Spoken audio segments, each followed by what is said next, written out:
Hello and welcome to my channel of GAT Subject Management Sciences for MBA and BBA। तो आज हम जिस topic के बारे में बात करेंगे वो है इमोशनल लेबर। और इमोशनल लेबर ऑर्गेनाइजेशनल बिहेवियर के जो चैप्टर नंबर 3 है स्टेफन बी रॉबिन्स की बुक, उसके अंदर इसको एक्सप्लेन किया जाता है। तो आज हम इसको डिफरेंट एग्जांपल्स की मदद से समझने की कोशिश करेंगे। ठीक है, तो किसी भी कंसेप्ट को समझने का सबसे बेहतर तरीका ये होता है कि आप उसके वर्ड्स पर सबसे पहले गौर करें। तो ये दो वर्ड्स का कॉम्बिनेशन है इमोशनल लेबर। ठीक है, नहीं इमोशनल वर्ड इसलिए लगा है, ये इंडिकेट कर रहा है कि ये कोई ऐसा कंसेप्ट है जिसमें इमोशंस का इस्तेमाल हो रहा है। ठीक है, और लेबर का जो लफ्ज़ी मतलब होता है वो होता है एफर्ट। ठीक है, यानी ऐसी एफर्ट जिसके अंदर इमोशंस का इस्तेमाल किया जा रहा है। ठीक है, अब इसकी डेफिनेशन हम देख लेते हैं।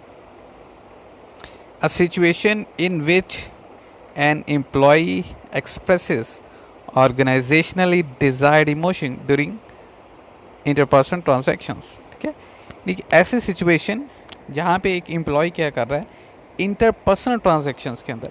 अब इंटरपर्सनल ट्रांजैक्शंस कौन सी होती हैं? ऐसी ट्रांजैक्शंस दो या दो से ज़्यादा लोगों के दरमियान हो रही हैं। ठीक है, अब इंटरपर्सनल ट्रांजैक्शन एक ऑर्गेनाइजेशन के अंदर जब एक बॉस अपने सबॉर्डिनेट से बात कर रहा है, इंटरपर्सनल ट्रांजैक्शन है। एक कोलीग अपने कोलीग से बात कर रहा है, इंटरपर्सनल ट्रांजैक्शन है।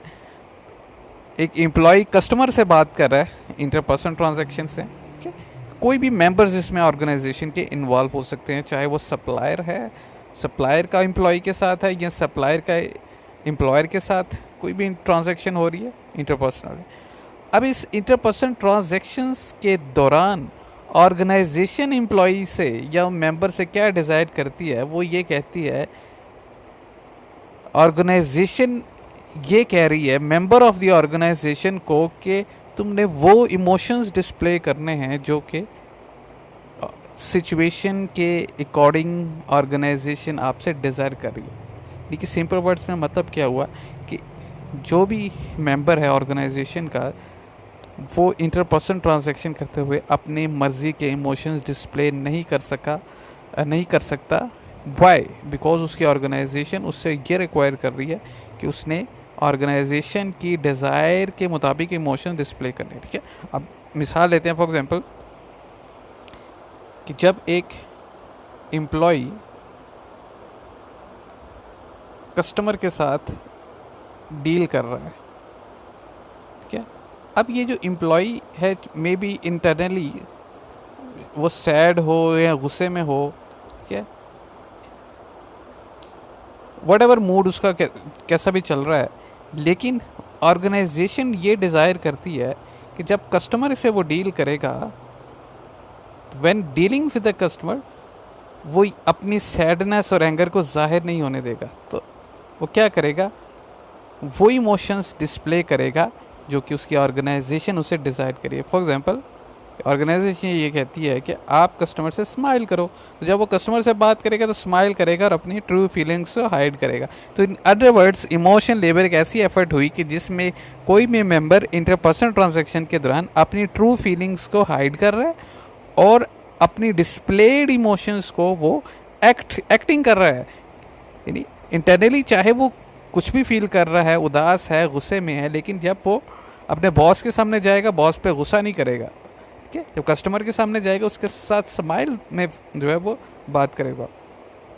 अब कई जॉब्स ऐसी हैं जिसमें इमोशन लेबर की रिक्वायरमेंट जो है वो ज़रूरी होती है। अब फॉर एग्जांपल कुछ जॉब्स के हम एग्जांपल्स यहाँ पे लेते हैं। ठीक है, तो मोस्ट कॉमन जॉब्स हैं जहाँ पे इमोशन लेबर की रिक्वायरमेंट है। ठीक है, उसकी हम अब बात करते हैं। फॉर एग्जांपल तो सबसे ज़्यादा आजकल आपको पता है सेल्समैन की जो जॉब्स हैं, सेल्समैन की जॉब में इमोशन लेबर की काफ़ी ज़्यादा जो है वो रिक्वायरमेंट होती है, क्योंकि सेल्समैन डायरेक्टली कस्टमर के साथ डील करता है।